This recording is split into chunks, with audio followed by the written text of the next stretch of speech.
Buenos días, mi nombre es Karina Esmeralda Flores Soriano, soy estudiante de la especialidad en cuidado neonatal. El día de hoy vamos a tener la sesión de neonatología al día. Tenemos el honor de presentar a Sandra Valencia Castillo. Ella es licenciada en enfermería por la Universidad Autónoma de México de Xochimilco. Es enfermera especialista neonatal por la FENO, con sede en el Hospital Infantil de México Federico Gómez, maestra en enfermería de práctica avanzada por la Universidad Autónoma de México, Xochimilco. Ella es coordinadora de enseñanza de enfermería del Hospital Pediátrico Peralvillo. Su pasión por el cuidado del recién nacido y su compromiso con la formación de nuevos profesionales la han convertido en una referente de la enfermería neonatal. Hoy nos acompaña con la conferencia titulada Cuidados en Enfermería para la prevención de hemorragia intraventricular en el recién nacido prematuro extremo. Por favor, demos la bienvenida con un fuerte aplauso a la enfermera especialista Sandra. Buenos días, pues primero que nada, muchas gracias por la invitación. Yo me encuentro en mi área de trabajo, pero estoy a la disposición de apoyar y de aportar a lo que se refiere a la población neonatal. Se va a escuchar un poquito de ruido porque estoy al lado de los consultorios, entonces si escuchan llantos es porque están revisando a los bebés. Una disculpa antes que nada. Y pues para mí es un honor, un placer estar compartiendo con esta especialidad que ya la veo cada vez más fuerte y que por supuesto pues es un aporte significativo para la profesión de enfermería y para la población neonatal en sí. Y muchas gracias al comité organizador, a la maestra Ibel Sebastián, que siempre estoy en contacto con ella y al pendiente de todo lo que hace y también sus aportes en cuanto a la enfermería neonatal. Vamos a abordar el tema de prevención de hemorragia intraventricular en el recién nacido prematuro extremo, que estamos todavía en esta semana de la conmemoración del Día Mundial del Prematuro y que por supuesto tenemos que hacer frente a la prevención, a la disminución de tasas de prematuridad, pero ya que pues no podemos de alguna forma incidir o que estas estrategias mejoren, pues darle los mejores cuidados a estos bebés y que por supuesto vayan a casa con las menores secuelas posibles y que pues todo esto va a depender de los cuidados que le otorguemos desde su nacimiento. Aquí está un poquito de lo que vamos a ver. Vamos a ver lo que es el cerebro primeramente del recién nacido, prematuro extremo, las discapacidades y complicaciones, qué es la hemorragia intraventricular, cuál es su incidencia, cómo lo podemos diagnosticar, la clasificación, complicaciones, lo más importante que es la prevención y tratamiento y por supuesto los cuidados de enfermería. Vamos a empezar hablando por el cerebro del recién nacido prematuro. Esta imagen me gustó mucho porque esquematiza y representa lo que es el cerebro en las diferentes semanas de edad gestacional. Y vemos que aquí nos representan edad gestacional de 27 semanas y vean cómo están las estructuras. Todavía no están bien definidas, es un cerebro totalmente inmaduro y esto lo vamos a ir ganando conforme vayan creciendo, conforme vayan madurando dentro del útero, o si ya nacieron antes de tiempo, pues este cerebro es nuestra responsabilidad y de nosotros depende que se formen adecuadamente esas estructuras. Lamentablemente, pues nos encontramos con las imágenes, ¿no? Dentro de las unidades de cuidados intensivos, como la que están viendo en su lado izquierdo, son bebés prematuros extremos, recordando las características de cada uno de ellos. Eh, Todo su sistema está totalmente inmaduro y lo que tenemos nosotros que preservar y cuidar en un ambiente estresante del auxín rutinario, pues es precisamente su cerebro para evitar que tenga las menores secuelas posibles y pueda llegar a casa a integrarse a un entorno social favorable y que por supuesto también en algún futuro sea productivo a la sociedad y también como persona. Entonces es una gran responsabilidad que tenemos. Dentro de las discapacidades y complicaciones en el prematuro, aquí encontré en esta referencia una tabla de las principales y si ustedes pueden ver, en segundo lugar se encuentra la hemorragia intraventricular, que tiene consecuencias tanto a corto como a largo plazo. Digo, es una de las que se encuentra en segundo lugar, pero ya por el simple hecho de ser un recién nacido prematuro extremo, pues vamos a saber que va a tener muchísimas complicaciones muchísimas secuelas y que pues gran parte de estas secuelas y complicaciones pues está referenciado a lo que es la atención médica, tanto inmediata como a corto plazo, digo a mediano plazo.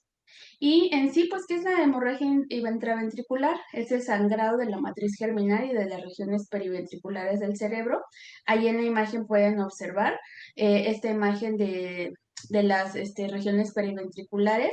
Es un corte sagital y nos está viendo lo que son los ventrículos, principalmente es lo que más va a mostrar sangrado. Y aquí está donde ocurre la hemorragia y ahorita vamos a ver las clasificaciones de cada. Entonces, en sí, es un sangrado de la matriz germinal en las regiones periventriculares del cerebro, que por supuesto tiene que ver con todas las funciones motoras, fisiológicas y que también van a tener una repercusión tanto a corto como a largo plazo. ¿Cuál es la incidencia de esta hemorragia intraventricular? Pues estamos hablando que se va a presentar principalmente en recién nacidos pretérminos de 33 semanas de edad gestacional.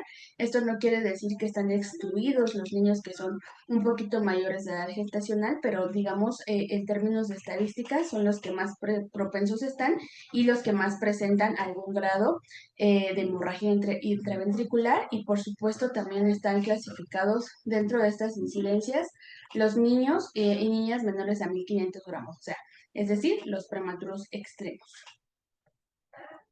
Este hemorragia intraventricular ocurre alrededor del 10 al 20% de los prematuros de bajo peso al nacer y del 20 al 50% de los casos son diagnosticados, son asintomáticos y estos los vamos a observar ya cuando son cribados de rutina, que ahorita vamos a ver cuál es en sí la obligatoriedad para que se detecten este tipo de hemorragias, ya que como les digo son asintomáticos, no las vamos a ver a simple vista, no se van a detectar de manera inmediata, pero sí los podemos hacer a través de un estudio diagnóstico.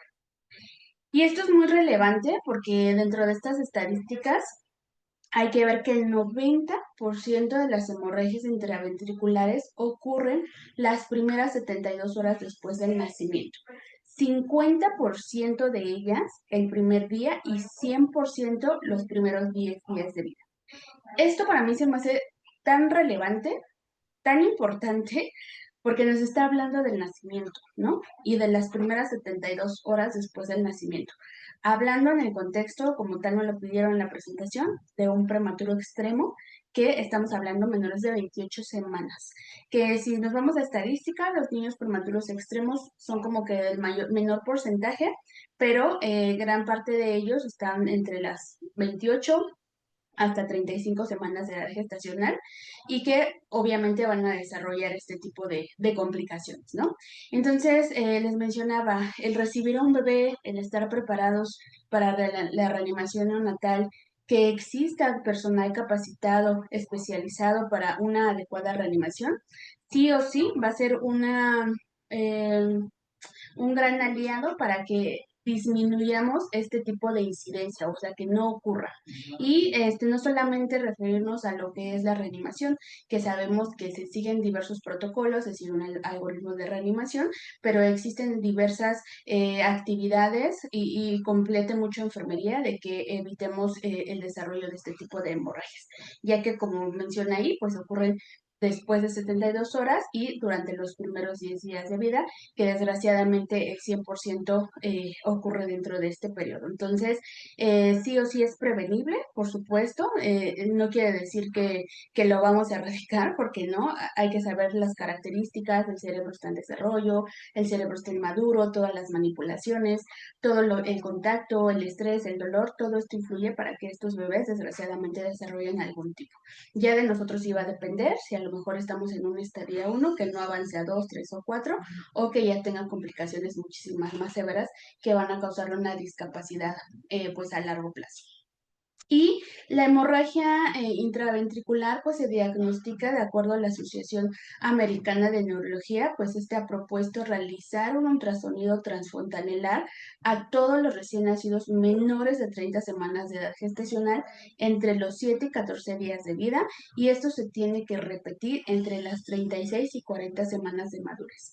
Y también se puede realizar a través de una tomografía axial computarizada. Esto sí o sí lo deben de realizar en los centros de atención a neonatos. Yo sé que desgraciadamente en algunos estados no cuentan con los recursos ni siquiera mínimos indispensables para la atención de estos bebés, y que muchos de ellos o se diagnostican ya con un estadio o un grado mucho más avanzado, donde ya se tienen que hacer otro tipo de intervenciones hasta quirúrgicas, y que por supuesto sabemos los factores de riesgo, ¿no? Ya por el simple hecho de ser un prematuro, menor de 32 semanas, o máximo si es un prematuro extremo, es muy propenso o es muy probable que desarrolle algún grado de hemorragia intraventricular. Sin embargo, el que tengamos este tipo de componentes o aliados para el diagnóstico oportuno, yo creo que es muy eficaz para evitar que se presenten mayores complicaciones en un largo plazo.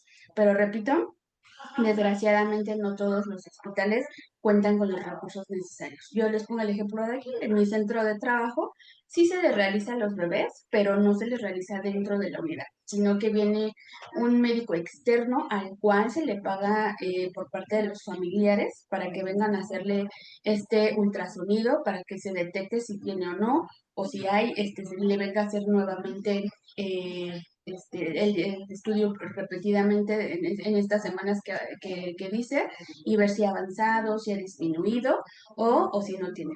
Pero sí, la mayoría de los bebés prematuros sí van a desarrollar algún tipo de hemorragia intraventricular. Y ahorita vamos a ver por qué, ¿no? Esos son muchísimos factores, pero todo depende o una gran parte de la incidencia es por la atención médica que se les da. Entonces, yo les menciono, desgraciadamente no todos tienen el acceso, y pues también puede ser eh, un factor para que pues o no se detecte a tiempo o evolucionen a grados pues muchísimos más severos. Y en cuanto a la clasificación, pues tenemos dos tipos de clasificaciones, dependiendo si esta detección es a través de una tomografía o si es por ultrasonido.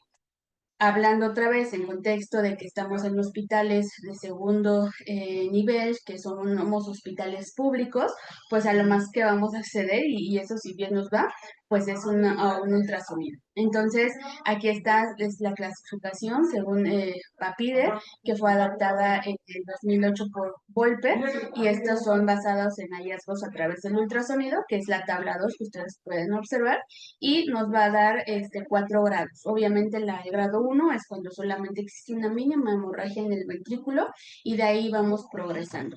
Ya cuando existe un grado 4 es cuando ya hay demasiado engrandecimiento de los ventrículos, que ya va hasta la parte periventricular, y ahorita lo vamos a ver en las imágenes, para que también nosotros, enfermeras y enfermeros, y más ustedes que se están especializando en esta especialidad, valga la redundancia, pues sí o sí debemos de saber mínimo identificarlo, ¿no? Y sobre todo, pues prevenirlo. Aquí está, yo siempre he dicho, para saber qué es lo anormal, debemos de conocer lo que es lo normal. Entonces les puse esta imagen, igual es un corte sagital, es un ultrasonido, y podemos observar, si se acuerdan de la primera imagen, cómo vimos los ventrículos, y esta es la matriz germinal, la cual pues se encuentra de color negro, quiere decir que está de una forma normal. Y también aquí observamos un corte transversal, donde podemos observar que no existe hemorragia ni tampoco agrandecimiento de estos ventrículos. Ya posteriormente vamos viendo si existe algún tipo de sangrado.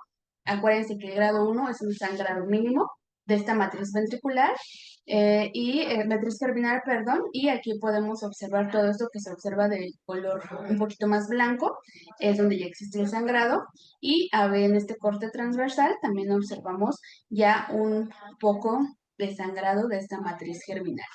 Ya en el grado 2, pues ustedes pueden ver la gran diferencia que hay de la imagen anterior a esta y observamos ya una parte pues muchísimo más blanca de lo que es el sangrado de la matriz germinal y lo podemos ver en un corte también pues transversal. Aquí ya se observa e inclusive se observa también toda esta parte. Entonces, siempre que vayan a realizar ultrasonidos, acérquense, o sea, no está de más, si necesitamos una especialización o una preparación para hacer e interpretar los ultrasonidos, pero con el simple hecho de conocer lo normal, ya podemos detectar que está anormal y poder decir, ay, pues este bebé está en riesgo, tiene a lo mejor un poquito de sangrado o ya se le ve mucho este sangrado. Aquí también, si observan, se ven un poquito dilatados lo que son los ventrículos. Ajá. Y ahorita, conforme vayan avanzando los grados, van a ver cómo aumenta mucho más este volumen de estos ventrículos. Miren, justo. Grado 3 nada que ver con las imágenes anteriores. Todo esto es el sangrado, pero este sangrado está provocando también la dilatación de los ventrículos, como ustedes pueden observar en esta parte del corte sagital y corte transversal. También ya observamos una gran cantidad de que este ventrículo pues está edematizado o lo llaman en inglés alargado. Y pues el grado 4 pues ni hablar, ¿no? Ya completamente se ve toda distorsionada la estructura inicial de la que nosotros estábamos hablando. Vean cómo va avanzando toda la hemorragia, inclusive hasta las partes que van muchísimo más allá de los ventrículos y de las zonas del cerebro y en esta parte también. Todo esto es el sangrado, que ya estamos hablando de una hemorragia grado 4. Y esto pues es una tomografía en la cual pues se ve pues muchísimo más explícita la imagen y podemos observar el sangrado de la matriz germinal, que ya va más avanzada y aquí también es esta parte. Entonces, sí o sí, enfermería debemos, por supuesto, tener mínimo el conocimiento básico y saber detectar cuando algo está normal en este tipo de estudios. Y obviamente el grado 4 pues es el más grave. Aquí también está mostrando cuál es el infarto periventricular. Ya se ven totalmente deformadas las estructuras, nada que ver con las primeras imágenes y ya nos está hablando de complicaciones mucho más severas que inclusive pueden causar la muerte del bebé o complicaciones que requieren incluso de hasta intervenciones quirúrgicas y que no solamente van a darse de primer plazo, sino que ya van a ser constante conforme vaya haciendo la supervivencia de este bebé. Y en la hemorragia del parénquima, que son todas estas partes externas que ya no tiene que ver con los ventrículos. Aquí los ventrículos no se ven tan dilatados, pero porque la hemorragia ya está en una forma o en una fase pues mucho más aguda. Ajá. Aquí la podemos ver también, ya está totalmente deformado todo lo que es la matriz germinal. ¿Y qué nos va a llevar esto? Pues obviamente a complicaciones propias de la hemorragia intraventricular. Aquí estamos viendo nuevamente una hemorragia periventricular, la primera imagen, que son todas estas estructuras totalmente deformado lo que son los ventrículos y la matriz germinal. La dilatación periventricular post-hemorrágico, vean, totalmente, parece hasta una X, ajá, expandida. La leucomalacia periventricular, que son como que ya se forman ciertos granulillos o ciertos, digamos, hematomas dentro de la misma estructura. Y la más complicada o la más peligrosa, que es la hemorragia cerebelosa, que también esto nos puede llegar a causar la muerte. Entonces, sí o sí debemos de saberlo. Y otra de las complicaciones más frecuentes y que más se desarrollan dentro de los grados de la hemorragia intraventricular, pues es la hidrocefalia. Y aquí estamos viendo las estadísticas, que el 50% de estos bebés prematuros con hemorragia intraventricular sí o sí van a desarrollar en hidrocefalia. La intervención quirúrgica se va a realizar en aproximadamente 15% de estos casos y esto se refiere a una también a una derivación ventriculoperitoneal, que esto ya se realiza en niños de más edad más avanzada, si es que llegan a sobrevivir, y se les coloca pues una válvula que va detrás del oído, que va por debajo de la piel, y esta válvula va a tener un tubo que va a ser salida hacia la cavidad peritoneal para el crecimiento y que esto se va a ir absorbiendo para evitar que la cabecita pues crezca pues mucho más y poder controlar un poquito lo que es la hidrocefalia. Ujú. Pero les repito, ya son complicaciones que vamos a ver pues tanto a corto como a largo plazo y que por supuesto tiene mucho que ver con la sobrevida y la calidad de vida que tienen estos bebés. Desgraciadamente, pues vamos a tener consecuencias a largo plazo. A mí cuando yo entré a la UCIN, las primeras veces que entraba a la UCIN, pues fue muy impactante. Pero me hablaron de hemorragia y decía, pues es una hemorragia, ¿no? O sea, pues ya se va el niño. Pero ya que tú pones a visualizarte y a pensar un poquito más detenidamente en lo que qué pasa con estos niños cuando egresan, pues estás viendo que salen con secuelas, ¿no? Y que este tipo de complicaciones, como ya se los mencioné, pues deriva mucho de la atención que le damos los primeros minutos y los primeros días de vida. Y que por supuesto tiene que ver con la atención médica, con los traslados. Ahorita vamos a ver qué factores de riesgo son para que puedan desarrollar y pues son todos. El niño prematuro extremo tiene todo en su contra y sí o sí va a tener algún tipo de secuelas. A veces son secuelas mínimas, pero a veces son secuelas muy fuertes que les digo van a repercutir en su vida y en su calidad de vida. ¿Qué nos puede traer a largo plazo? Retraso en el desarrollo, parálisis cerebral, sordera, ceguera y son de algunos casos que yo estoy hablando de mi forma física, pero hablando de forma emocional, hablando de forma social, hablando de forma económica, pues yo creo que las consecuencias pues nunca terminan y que sí debemos de tener un poquito de conciencia de qué tipo de pacientes estamos egresando, ¿no? También sabemos, ¿no? Que ya son más viables porque la tecnología está más a la vanguardia, pero yo siempre les digo, o sea, no necesitamos de tecnología para tratar de evitar algo que es prevenible. Utilizamos lo mínimo y ahorita les voy a dar estrategias que ustedes pueden implementar en sus centros de trabajo y sobre todo si están en una unidad tocoquirúrgica recibiendo bebés prematuros que ya sabemos que son prematuros y que nos vamos a preparar para el recibimiento adecuado y evitar que pues todo este tipo de cosas pasen, ¿no? Yo también ayer hablaba en una conferencia, o sea, ¿de qué sirve tanta tecnología? ¿De qué sirve tanto cuidado? Tanto, pues sí, tanto alboroto en este tipo de eventos, si la mayoría de estos bebés fallecen antes del año de vida. O se va a casa con este tipo de secuelas.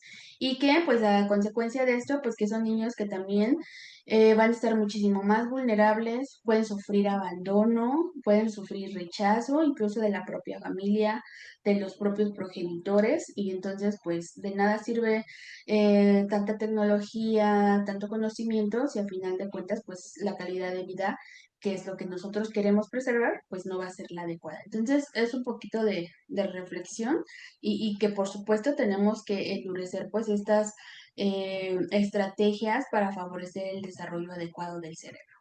Y pues yo les puedo hablar de muchos factores, ¿no? Y la bibliografía me puede decir, pues desde que son prematuros extremos, el peso, pero si nosotros nos ponemos a ver en qué factores de riesgo para que estos bebés desarrollen hemorragia intraventricular, pues son demasiados, no acabaría, ¿no? Desde el control prenatal, desde los antecedentes maternos, si la madre sufrió o no algún tipo de complicaciones durante el embarazo, si fue parto vaginal, parto por cesárea, el peso de bebé, si tuvo otras complicaciones, ¿no? Entonces, si yo les puedo decir, son muchísimas complicaciones o factores de riesgo que nos pueden llevar a una hemorragia intraventricular y que también forman parte de las mismas complicaciones de un bebé prematuro, ¿no? Y que todo lo que llega a pasar, ayer también hablaba de cuántos meses llegan inclusive a estar dentro de una UCI, y más si hablamos de prematuros extremos, hasta 4 o 5 meses, ¿no? En otros hospitales me decían un año. ¿no? Porque pues los abandonan, les dan ahí seguimiento o tienen regresos hospitalarios incluso al siguiente día de que fueron dados de alta. Entonces, son muchísimos factores de riesgo y sobre todo yo les digo las secuelas y la calidad de vida con los que se van estos bebés. ¿Qué datos clínicos podemos observar si ya desarrolló un tipo de hemorragia intraventricular? Pues uno de los estándares de oro es la disminución del hematocrito. Por eso sí o sí, enfermeras y enfermeros que estamos en la atención con pacientes neonatales, debemos de saber las cifras normales de laboratorios, debemos de estar al pendiente de cuándo le toman laboratorios, cuáles fueron los resultados, qué se elevó, qué disminuyó, cómo está su gasometría arterial, cómo van los parámetros ventilatorios, las modalidades, qué le puedo mover, qué le puedo subir, qué le puedo bajar. Todo eso nosotros sí o sí debemos de tener ese conocimiento. Y observar, por supuesto, las conductas de estos bebés, saberlas valorar, saberlas detectar a tiempo para nosotros poder decir, ah, ese niño está chocado. No, pero no tiene datos de choque porque los laboratorios están bien. O este niño tiene hipoxia. Pero no tiene hipoxia porque los datos de gasometría están bien. Entonces, ir como que desmenuzando todos estos datos que nos da propio el bebé, desde los laboratorios hasta la misma conducta. Y vamos a ver que va a haber un deterioro de la conciencia, la fontanela va a estar abombada, por eso siempre, cuando nosotros vamos a realizar nuestra valoración de estos bebés, es palpar, tocar, oler, auscultar, todo hay que sentirlo, ¿no? Y el mismo bebé nos va a ir diciendo a través de sus conductas que algo está mal o que algo está bien. La hipotensión también es algo muy importante que se debe de valorar. Si hay bradicardia, hipertonía, movimientos oculares anormales y también convulsiones, que también puede ser parte de las complicaciones de la hemorragia intraventricular. Y pues para esto es muy importante protegerlo.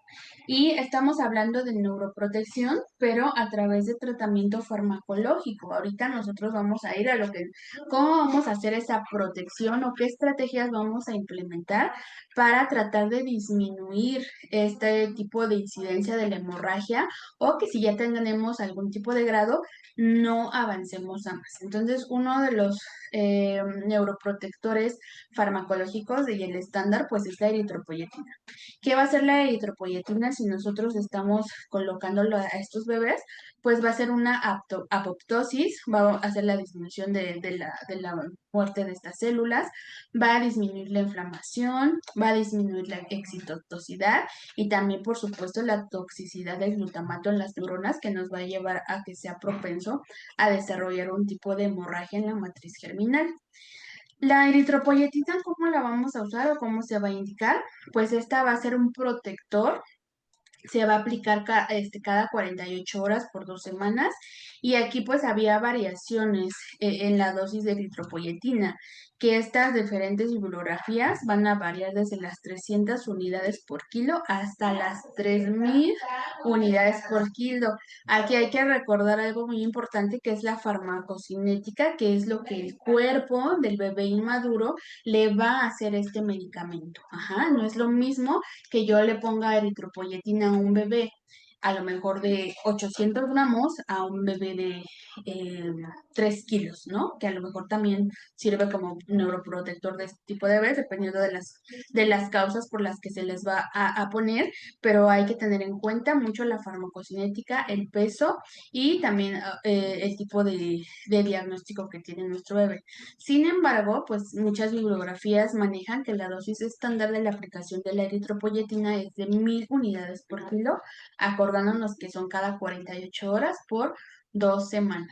Y aún existe controversia en cuanto a la dosis de la eritropoyetina en prematuros menores de 34 semanas, precisamente hablando de causas farmacocinéticas, pero acuérdense que el estándar de oro son las 1000 unidades por kilo. Y hablando ya meramente de prevención, ¿qué podemos hacer nosotros profesionales de la salud para prevenir este tipo de hemorragia intraventricular?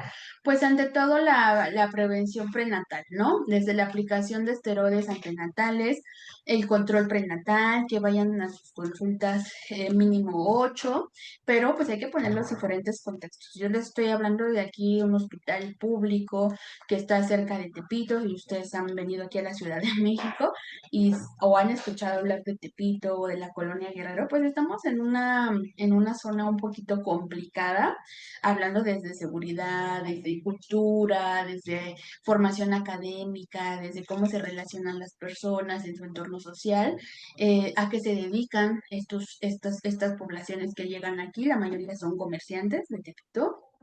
Entonces, pues estamos hablando de que son poblaciones muy vulnerables, que no tienen acceso, no tienen cobertura a los servicios de salud y que pues obviamente no van a tener un adecuado control prenatal o simple y sencillamente no tienen dinero para estarse consultando de forma privada, ¿no? Cosa que a lo mejor otras personas sí tienen pues estos privilegios, ¿no? De gozar y tienen este mismo control. Y se los digo porque yo en mi embarazo tuve algunas complicaciones y la ginecóloga siempre me decía, es que aquí el estándar para que todo saliera bien fue tu control prenatal y que seguías al pie de la letra todo lo que yo te indicaba, ¿no? O sea, si ella me decía algo, tal cual, ponía mi alarma a la madrugada y me lo tomaba, me inyectaba, todo, ¿no? Pero les digo, no todos tienen ese privilegio de acceder a este tipo de pues desde medicamentos, de valoraciones o una consulta de urgencia, ¿no? Entonces, sí son como contextos sociales que por supuesto influyen en este tipo de salud, ¿no? Y aquí hablamos desde la mamá. Entonces, la prevención va desde esta forma prenatal.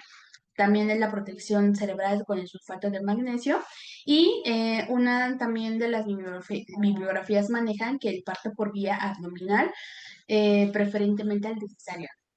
Yo sé que van a decir, no, pero el parto vaginal es mejor, sí, pero ya cuando tenemos a lo mejor que sabemos que va a ser un bebé prematuro y más de extremo, sí o sí debemos optar por la vía abdominal, porque acuérdense que pasando por el canal de parto o la vagina, pues hay un cierto tipo de compresión precisamente para ayudar a ese proceso de adaptación a la vida extrauterina, hablando meramente de los pulmones, pero pues el parto abdominal pues sí nos va a ayudar a proteger pues un poquito el cerebro de los bebés. Entonces, sí o sí aquí en este caso se elige el parto abdominal.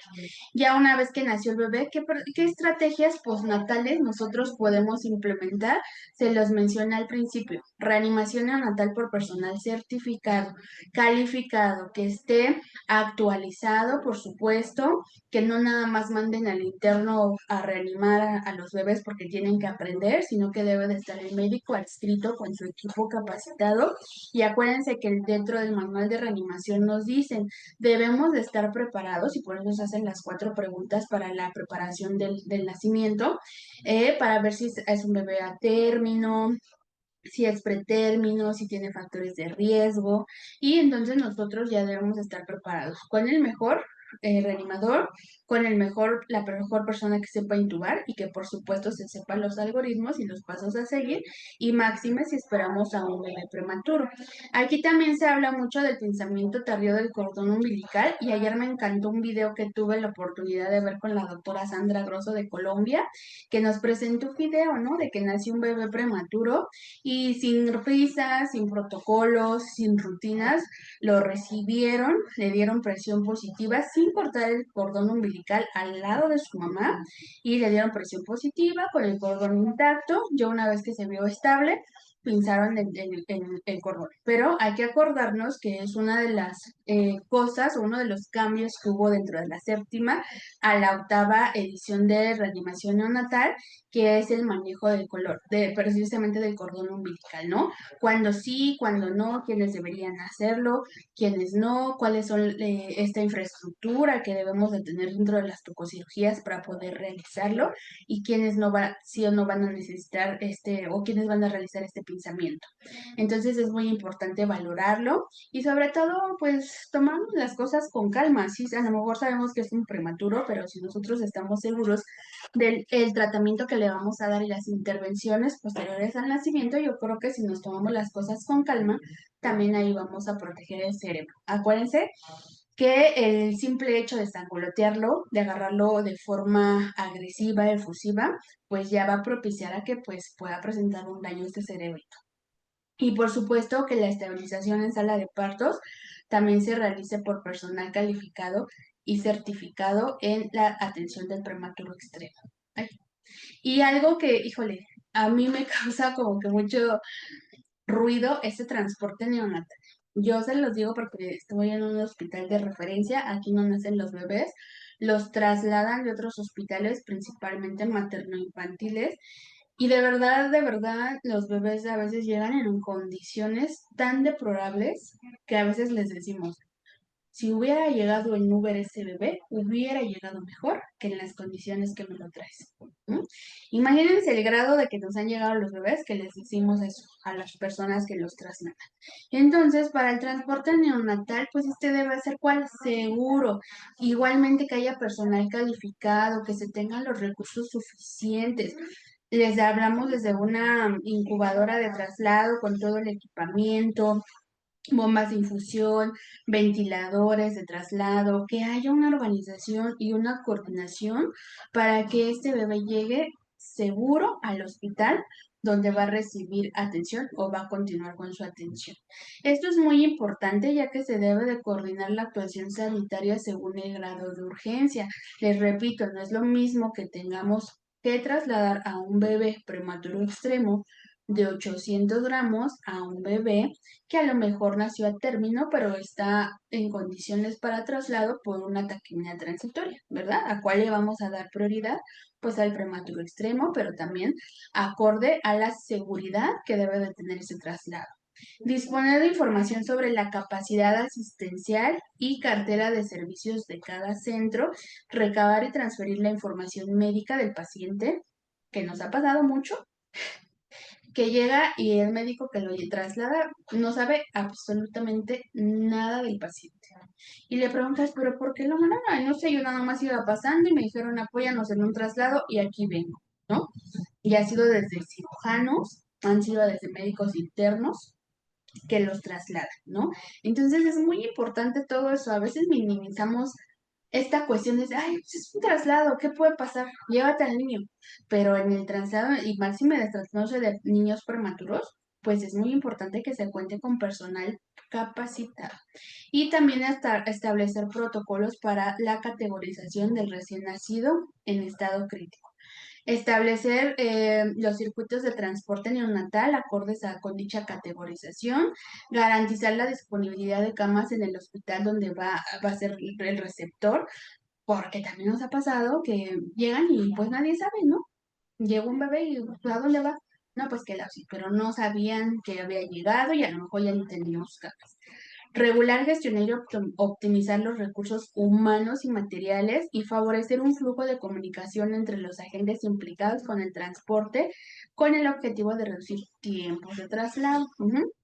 También esto nos ha tocado niños de que llegan desde otros estados, que estuvieron en carretera por un día o que los trasladaron con a través de helicóptero, ¿no? Y también todas esas cuestiones que les digo, a veces minimizamos, sí o sí tienen que ver con la protección del cerebro y en qué condiciones estamos trasladando a estos bebés. Y aquí les manejo tipos de traslado que yo creo que el más adecuado y que si se prevé que ese bebé antes de su nacimiento va a requerir una atención especializada, pues que se traslade dentro del útero, ¿no? Ese es el más seguro y es el más eficaz. También existe el traslado terrestre, que es el más común que nosotros observamos, y el traslado aéreo, que también nos ha llegado cuando son situaciones pues muy extremas, ¿no? Y que se tienen, por supuesto, los recursos, pero en cuanto al traslado aéreo, pues hay que también pensarle. Yo he tratado de buscar información y tal cual no hay en cuanto a la protección del bebé recién nacido prematuro extremo, porque acuérdense que dentro de las cabinas de estos helicópteros y de la altura, pues existe cierto grado de presión y no sabemos qué tanto puede afectar a ese cerebro de este bebé. Y pues qué recursos humanos y competencias del profesional hablando del traslado, desde el médico neonatólogo, una enfermera especialista neonatal y el técnico en emergencias sanitarias. Sí o sí deberían de haber esto, pero eso es lo que nos manejan las bibliografías, la situación y la realidad es otra, que esperemos que en algún futuro se hable de un protocolo de traslado neonatal donde exista este tipo de personal calificado para los traslados y obviamente tratar de disminuir las lesiones cerebrales. Que tengan conocimientos teóricos y habilidades clínicas, tanto médico como enfermera y personal sanitario que está participando en el traslado. Comunicación y habilidades interpersonales es muy importante, que tenga competencias relacionadas con el medio de transporte, que se actualice y que se capacite constantemente. Y pues bueno, dejando a un lado esta parte del traslado que a mí se me hace muy importante, ¿qué intervenciones tempranas debo de realizar para la prevención de esta hemorragia intraventricular? Acordándose que debemos de utilizar las primeras 72 horas de vida ante una sospecha o factor de riesgo elevado para que estos bebés desarrollen una hemorragia intraventricular. Uno, el soporte respiratorio adecuado. Ya vimos lo del traslado, pero ya que lo tenemos, soporte respiratorio adecuado. Desde la ventilación no invasiva, que yo creo que sería lo ideal, pero pues hablamos de un prematuro extremo, la mayoría pues sí va a requerir de un tubo endotraqueal para que pueda restablecer esta parte de la respiración, que demos una ventilación a presión positiva adecuada, con el ritmo adecuado y cuando sea realmente necesario. Que sepamos los manejos de los ventiladores neonatales, los parámetros mínimos y movilizar o el manejo dinámico de este tipo de ventiladores con el fin de, uno, evitar hipoxia, evitar presiones altas en cuanto a la ventilación mecánica y a la ventilación a presión positiva y mantener los adecuados niveles de oxígeno en la sangre. Y cuanto a esto, encontré esta bibliografía y que actualmente ya han salido más recientes que tienen el mismo nivel de evidencia y están eh, con la misma información de que dependiendo de la edad gestacional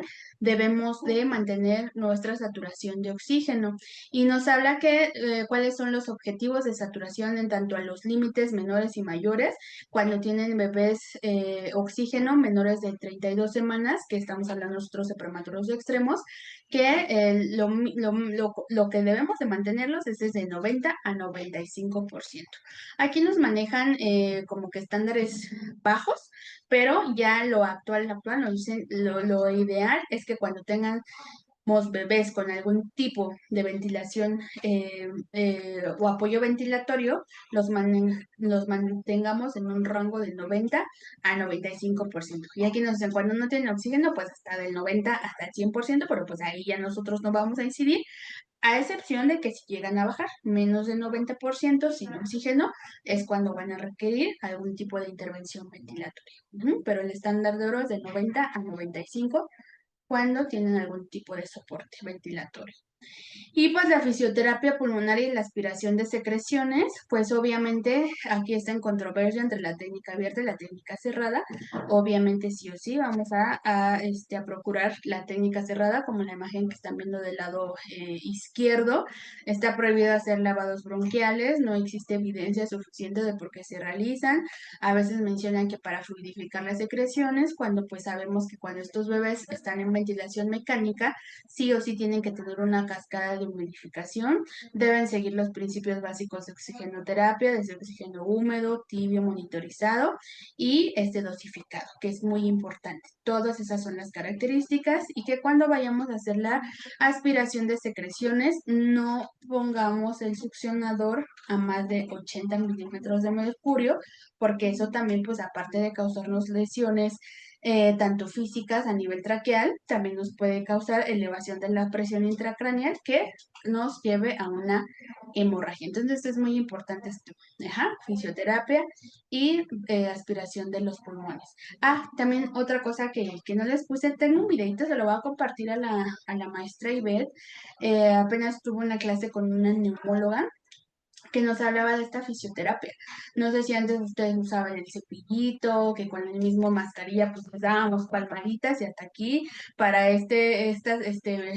¿cómo se llaman? Drenaje posturales para la movilización de las secreciones, pues ya sabemos que no se realiza este tipo de acciones porque pues vamos a hacer que pues más aumente este riesgo de elevación de la presión intracraneal y que nos pueda causar una hemorragia. Entonces le voy a pasar ese videito de cuál es lo adecuado.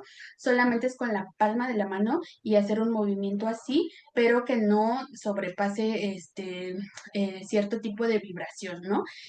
Porque si sobrepasamos ese tipo de vibración más allá de la palma de la mano con cierto movimiento, que ya lo van a ver ustedes en el video, pues ahí vamos a desencadenar que estos bebés puedan desarrollar un grado de hemorragia. Entonces es muy importante no realizar fisioterapia.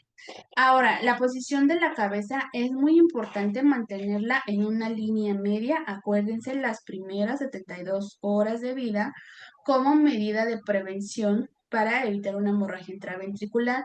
No es viable tener, y más si son prematuros extremos, tener en estas posiciones las cabezas. Y no solamente aquí hablo de la cabeza en cuestión de la prevención de la hemorragia intraventricular, pero que también tiene que ver con esta postura, con este posicionamiento y que esta postura y posicionamiento va a influir en nuestro desarrollo neurológico adecuado. Entonces, estas imágenes están prohibidas. ¿Qué nos dice la evidencia? Mantener la cabeza en posición supina a 30 grados de 1 a 3 días y esto nos va a dar una estrategia o una medida para prevenir este tipo de hemorragia. Ajá, entonces aquí les puse un ejemplo de cómo se recibió este bebé. Desgraciadamente este bebé sí desarrolló una hemorragia, pero grado 4, y falleció. Pero vean la posición, ¿no? O sea, ustedes pueden ver las manos, ya estaban espásticas, de tal grado de la hemorragia que ya estaban espásticas, por más que se reposicionaban, no se podía, por la espasticidad, por la hipertonía, pero se trató de mantener la cabeza pues para que no evolucionara pues aún mucho más, porque no sabíamos si iba a sobrevivir. Entonces, sí es recomendable posicionar la cabeza en línea media con una posición supina a 30 grados por 72 horas, que es lo ideal. Y por supuesto, el control del dolor, que eso sí o sí nos compete a nosotros como enfermeras, desde la valoración, desde el uso de escalas de dolor, dependiendo a lo mejor si es prematuro, utilizamos lo que es el PIP, que está sedado, utilizamos el NPAS, si tiene tubo endotraqueal, utilizamos la escala Comfort, pero siempre, siempre valorar el dolor y sobre todo hacerlo registro en nuestra hoja de registros y notas de enfermería. Porque siempre que yo voy a evaluar expedientes y reviso las hojas de enfermería y niño prematuro extremo o niño intubado, gravemente enfermo y valoración del dolor cero. O sea, es ilógico. Entonces, sí o sí, al menos un punto, como ustedes lo pueden ver, por ejemplo, en esta escala PI, por ser prematuro, ya se le da por ejemplo, menor de 28 semanas que hablamos de prematuro extremo, por simple hecho de ser prematuro extremo, ya le damos 3 puntos. Ajá. Entonces, al menos un punto puede tener ese bebé y ya dependiendo de los parámetros que se evalúa, pues vamos a obtener una clasificación y lo vamos a clasificar desde dolor leve, moderado e intenso. Y que por supuesto, si tenemos un dolor moderado a intenso, pues vamos a hacer el uso de control farmacológico y no farmacológico. La bibliografía nos dice, si utilizamos los dos, potencializamos el efecto y nuestro bebé pues va a estar mucho más estable, más en confort y si utilizamos otras medidas como los fluidos de contención, la succión nutritiva, pues muchísimo más. Vamos a potencializar todos estos efectos y nuestro bebé pues va a estar tranquilo y con eso vamos a tener otra estrategia para la protección de nuestro cerebro.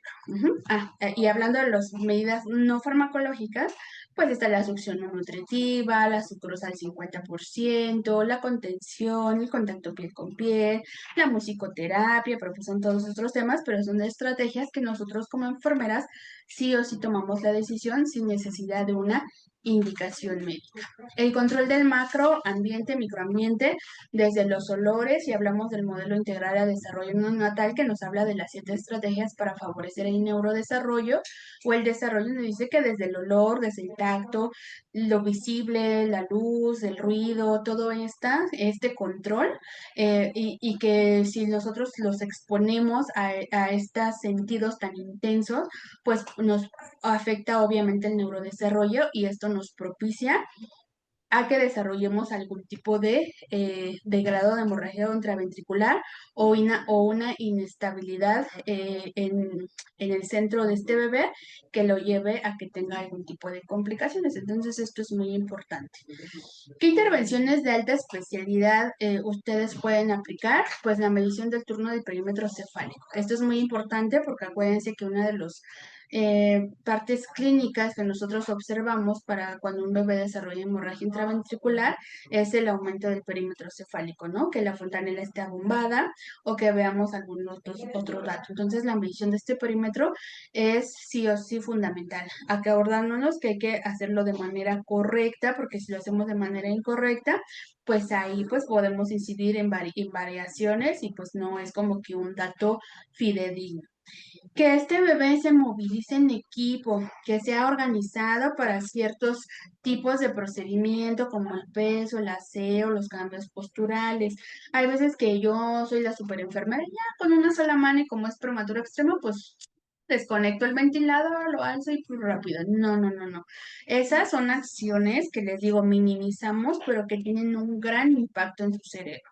Entonces es muy importante que este tipo de intervenciones lo realicemos de forma organizada, ordenada, planificada, en conjunto con otra enfermera, otro compañero o si tienen fisioterapeutas que los ayuden, si tienen neuroterapistas que los ayuden a realizar este tipo de movilizaciones y que estas intervenciones sean agrupadas, es decir, a lo mejor lo voy a hacer, le voy a cambiar la cama, pero antes de eso pues le voy a tomar muestras, ¿no? Y en un solo momento hacemos eso para ya no darle más interrupciones a esto del bebé. El control de la temperatura es sumamente importante. Yo les hablé que desde el nacimiento entonces hay que ver, evitar los mecanismos de pérdida de calor, desde la evaporación, la conducción, la radiación y todos estos mecanismos que favorecen que este bebé pierda la temperatura. Acordándonos que un prematuro extremo no va a tener estos mecanismos de protección como es la grasa parda, como el glucógeno de reserva, va a caer en un metabolismo aeróbico donde va a desarrollar ácido láctico y ese ácido láctico nos va a llevar a un pH ácido y nos va a llevar a la muerte. Entonces es muy importante el control de la temperatura. No baño, aquí dice valorar el baño, pero si son prematuros extremos no se bañan, solamente se hace un aseo genital, un aseo ocular y es lo único.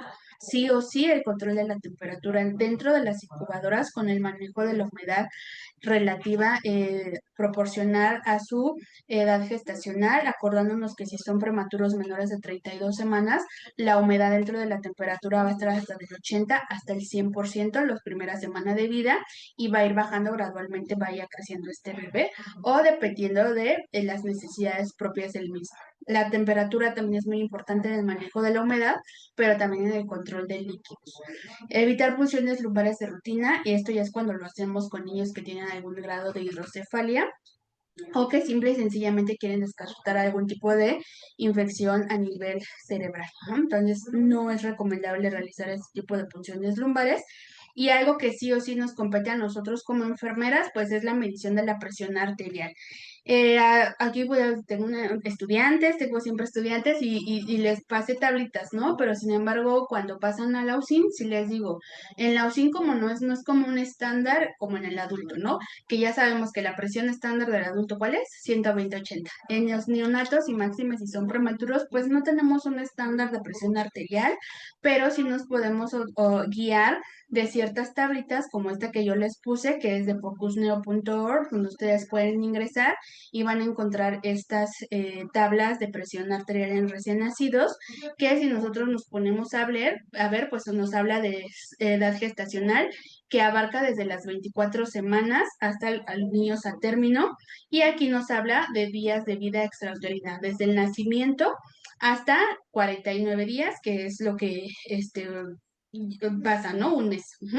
Y tenemos, por ejemplo, la presión arterial sistólica. Hablando, vamos a dar un ejemplo.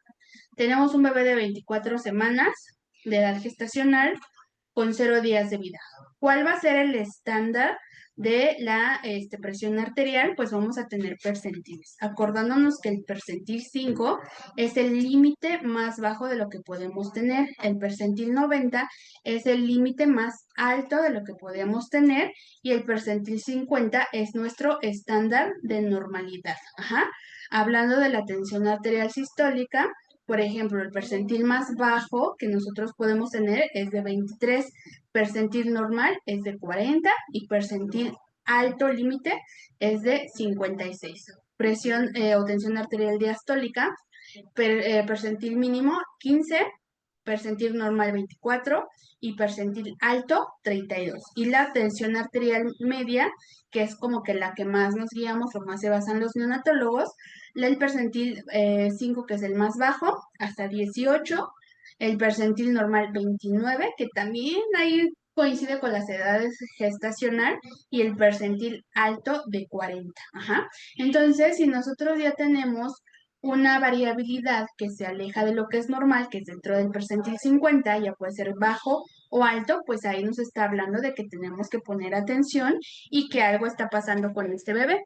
Nada más nos quedaría descartar qué está pasando, pero si nosotros nos vamos a lo anormal o lo que está fuera de los límites, sí tenemos que avisar o ver cuál es la causa.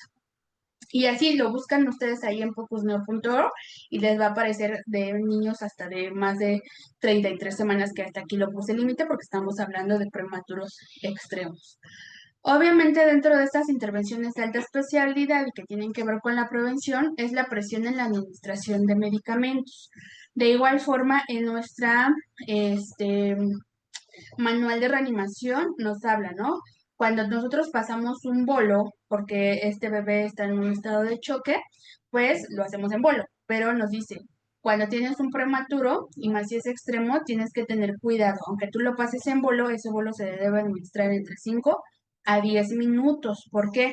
Porque si nosotros ponemos el bolo y aparte estamos utilizando una jeringa menor de 10 milímetros, esa presión va a ser tan alta que podemos ahí causar la hemorragia intraventricular. Entonces, sí poner atención cuando administramos medicamentos, ya sea en bolo. Es preferible utilizar un perfusor, pero acordándonos que siempre vamos a tener que utilizar una jeringa de mayor calibre, de 10 o de 20 milímetros. Aquí estamos viendo cómo es la fuerza, que estamos hablando de una jeringa, bueno, aquí nos ponen una jeringa de 3, a comparación de una jeringa de 1, pero acuérdense, nada más utilizamos siempre 10 y 20, ¿no? Pero vean cómo es el grado de fuerza. Entre menor calibre sea la aguja, la jeringa, perdón, mayor va a ser la presión. Entre mayor calibre sea la aguja, menor va a ser la presión de estos fluidos. Entonces, sí es muy importante que nosotros prioricemos esto. Y evitar la procesión de tren de Lemberg, que pues sabemos que está prohibida en los neonatos y más si no son extremos. Evitar la elevación de los pies por encima de la cabeza del cambio de pañal. Es muy común que nosotros ya por default agarremos los piecitos de los bebés y los levantamos hasta arriba para tratar de limpiar. Eso está prohibido porque así aumentamos o elevamos lo que es la presión intracraneal, lo que nos puede llevar a que haga una hemorragia. ¿No? Entonces, lo ideal para el cambio de pañal es hacerlos de al lado, lateralizarlos, obviamente en bloque, y limpiarlo y volver a poner el pañal y ponerlo en su lugar. Evitar la elevación de los pies. Muy importante la gestión del capital venoso. Sabemos que si somos un prematuro extremo y que va a estar más de 7 días de vida, que va a tener nutrición parenteral, drogas vesicantes irritantes, sí o sí vamos a optar desde un inicio por colocarle un catéter central para evitar estas múltiples punciones o que en su capital venoso quede ya devastado para toda su vida. Que cuando los toquemos sea suave, un contacto suave, táctil, que les hablemos, lo que les manejaba de las estrategias de contacto por horarios y que manejemos horas de penumbra. Hora de penumbra es que en una hora determinada del turno ustedes eligen cuál, se apagan las luces, hay menos ruido, se cubren las incubadoras, nadie habla, nadie los toca y es como si estuvieran dentro de un ambiente intrauterino, pero no hay ningún tipo de contacto. También pues mantener la glucosa en valores óptimos, no caer en hiper ni hipoglicemias, porque cualquiera de las dos va a favorecer pues que haya una desestabilidad y que esa desestabilidad nos desencadene pues una alteración neurológica. Mantener los líquidos adecuados, evitar que sea un exceso de líquidos, por eso hay que calcularlos bien conforme al peso. Nosotros realizamos el peso diario y verificamos que ese cálculo de líquidos pues se acorde a ese mismo peso. Por supuesto, la higiene de manos, la prevención de infecciones a través de esta y de otros tantos. Actualmente nosotros manejamos paquetes preventivos para las infecciones o las infecciones asociadas a la atención a la salud. En este pues habla de la neumonía asociada a la ventilación con cierto tipo de estrategias que ya se las dije en cuidado respiratorio, la prevención del sitio quirúrgico, que no aplica tanto en neonatos, porque cuando habla de niños más grandes, hasta habla de rasurado, ¿no? Entonces no aplica la prevención y control de infección de este catéter urinario y pues todo esto que tiene que ver con la higiene de manos. La prevención oportuna o detección oportuna de crisis convulsivas, por eso les digo, hay que ver las conductas de estos bebés, cuáles son los movimientos anormales, o a lo mejor está dormido y está bajando la saturación, puede ser un tipo de convulsión que estemos monitorizando cerebralmente, no todos tenemos acceso, pero pues sí a través de las conductas podemos hacer una detección oportuna de crisis convulsivas, avisar y se le dé tratamiento de la mejor manera posible o lo más rápido posible a este tipo de bebés. Y por supuesto, como todo, la integración de la familia siempre es importante para la atención de estos bebés. Siempre integrarlos, no verlos como, ah, ya llegó la visita, sino verlos como otro tipo de integrante del equipo de salud, ¿no? Y aquí estamos viendo, si no mal recuerdo, es del Limper, esta imagen, donde está la abuelita, la mamá y el papá de este bebé, que también se ve gravemente enfermo, pero como una maestra me decía, pero ¿quién es la mano? Pues la enfermera, de la que está ahí guiando y está soportando tanto al bebé como a toda la familia. Entonces es importante empezar a trabajar en estos protocolos, sin puertas abiertas, donde se integren no solamente las abuelitas, otros familiares, sino también los hermanitos. Vean, aquí son gemelitos, está la enfermera con uno y la niña o su hermanita con otro, ¿no? Obviamente teniendo un protocolo, valorando quiénes sí, quiénes no, y cómo se va a integrar también poco a poco a estos bebés, teniendo apoyo psicológico, tanatológico, seguimiento, trabajo social, o sea, es todo un equipo multidisciplinario para la integración de esta familia. Y aquí les dejo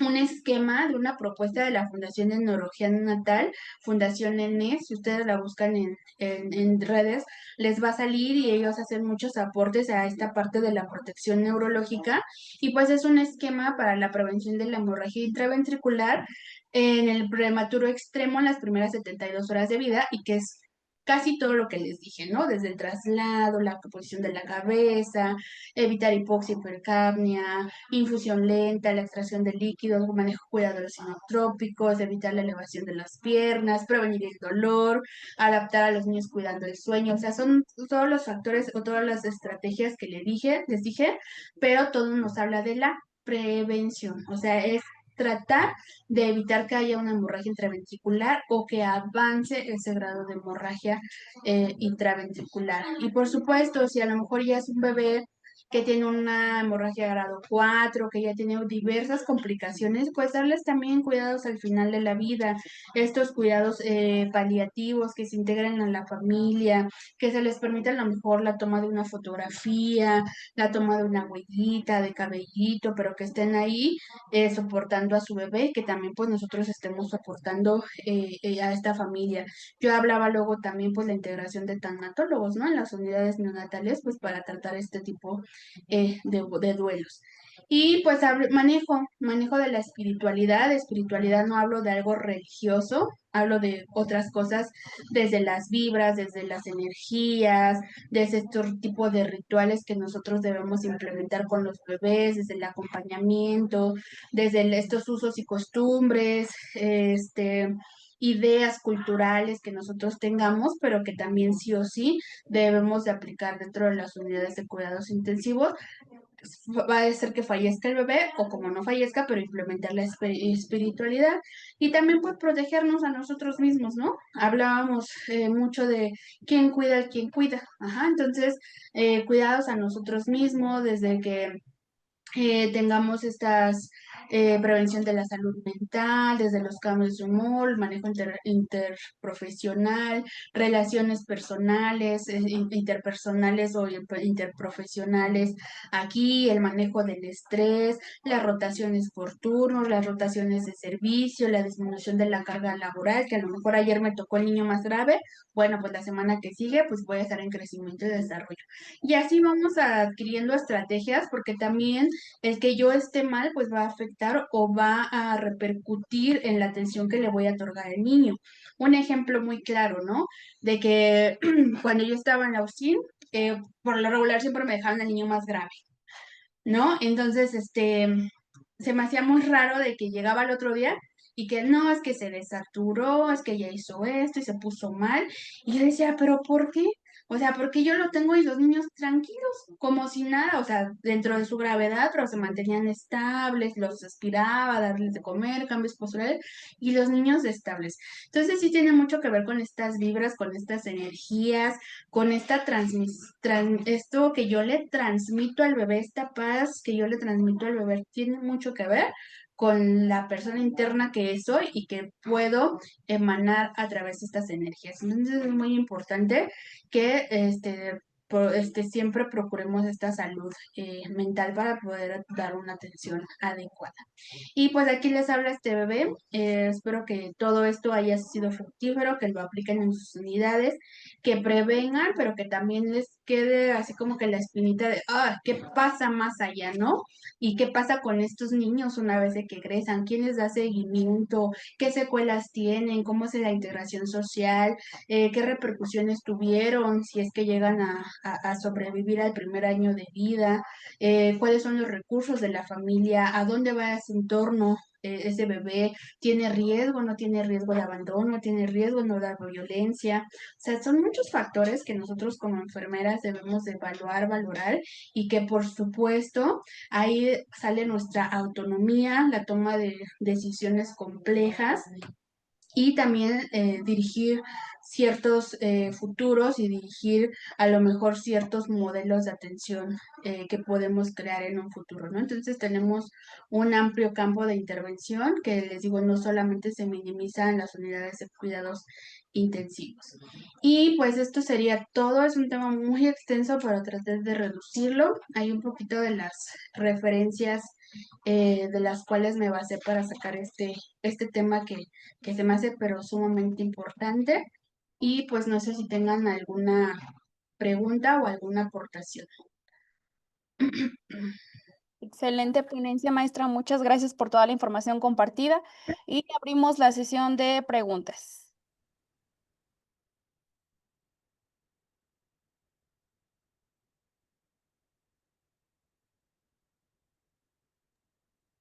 Hola maestra, buenas tardes. Disculpe, Hola. yo tengo una pregunta en cuanto al manejo de la eritropoyetina. Bueno, sabemos que es un protector neurológico. ¿Qué cuidados por parte del personal de enfermería se le debe de dar? Esa pregunta es bien importante. Ay, es que no quiero echarme de cabeza, pero bueno, les voy a decir. Eso es bien fundamental. Uno, que la eritropoyetina, como todo medicamento, debemos de leer pues estos membretes que trae la propia cajita, ¿no? Leerla, saber en qué condiciones debe de estar almacenada, cuántos grados, cómo la debemos extraer, cómo debemos de verlas. Viene siempre un vial de 200 unidades en 1 mililitro, ¿no? Entonces yo les dije, lo que se les indica son 1000 unidades por kilo. Estamos hablando a lo mejor de un niño que pesa 1 kilo. ¿Cuánto le vamos a poner? 0,5. Entonces, vernos desde la farmacología. ¿Cuánto está permitido para una administración intramuscular? ¿Dónde la vamos a colocar? ¿Sí? Entonces es muy importante ver si es intramuscular. Estamos hablando de un niño prematuro extremo. ¿Dónde la aplicarían ustedes? ¿O dónde la aplican? Bueno, sí es intramuscular en el tercio medio del vasto externo. Exacto, porque déjenme decirles que yo he visto que lo aplican en el glúteo, ¿no? Entonces, desde ahí hay que ver. Cantidad máxima permitida para una vía intramuscular son 0,5 mililitros. Ajá. Entonces, todos esos cuidados, desde una técnica adecuada, desde vigilar que la dirección de la aguja sea a 90 grados, que sea donde tú dices en el muslo, donde haya mayor proporción de músculo, ahí es donde debemos verlo. Vigilar si existe algún tipo de reacción, que ya sabemos que nos sobemos, que no apliquemos calor, que no apliquemos nada, son los principales cuidados de enfermería. Como tal, repercusiones o reacciones adversas no ha presentado la eritropoyetina, siempre y cuando se mantengan los niveles. También como profesionales de enfermería, vigilar que la prescripción sea adecuada. Hay veces que te llaman la atención, ¿no? A lo mejor te ponen 4,000 unidades a un niño de 2 kilos, pues tampoco lo vas a poner, ¿no? Porque dices, es muchísimo y son casi 1,52 mililitros, ¿no? O sea, tampoco lo voy a poner. Hay que tener en cuenta todo eso y todos esos cuidados y sobre todo vigilar los efectos que pudiera causar la eritropoyetina. Esos son como que los cuidados más generales que nosotros podemos tener en cuenta. Ok, muchas gracias. Y otra pregunta, maestra. En cuanto a neuroprotector, ¿lo único que se utiliza es eritropoyetina o puede ser algún otro fármaco? Farmacológicamente hasta el momento es solamente eritropoyetina. Ahorita salió que la cafeína, pero como que todavía está en estudios, pero sí tiene gran relevancia. Ahorita voy, jefe. Tiene una pregunta, la última. Sí, por aquí tenemos una pregunta de Eli Alférez. ¿En cuánto tiempo pasan los concentrados plaquetarios, ya que en ocasiones son volúmenes altos en corto tiempo? Volúmenes altos como cuánto. O sea, estamos hablando de volúmenes altos de 20 mililitros. Las plaquetas tienen aproximadamente que se pasan, te dicen media hora. Ujú. En media hora colocamos lo ideal y que nos habla la bibliografía es que los pasemos en bomba de infusión, pero pues no tenemos a veces ni los recursos, no tenemos bombas de infusión y desgraciadamente lo que hacemos es pasarlos con la misma jeringa.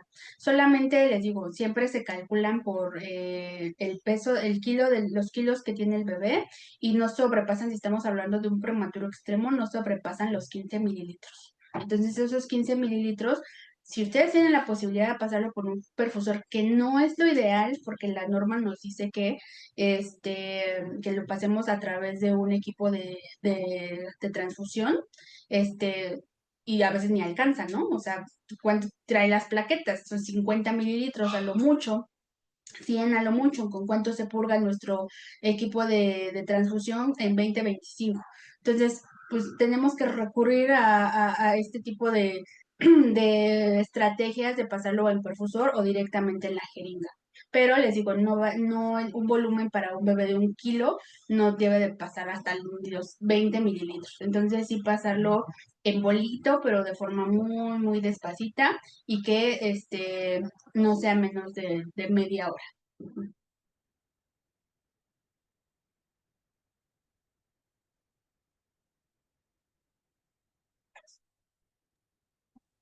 Muchas gracias y muchas felicitaciones por la ponencia. Maestra, por aquí nos mandan felicitaciones Norma, Raquel.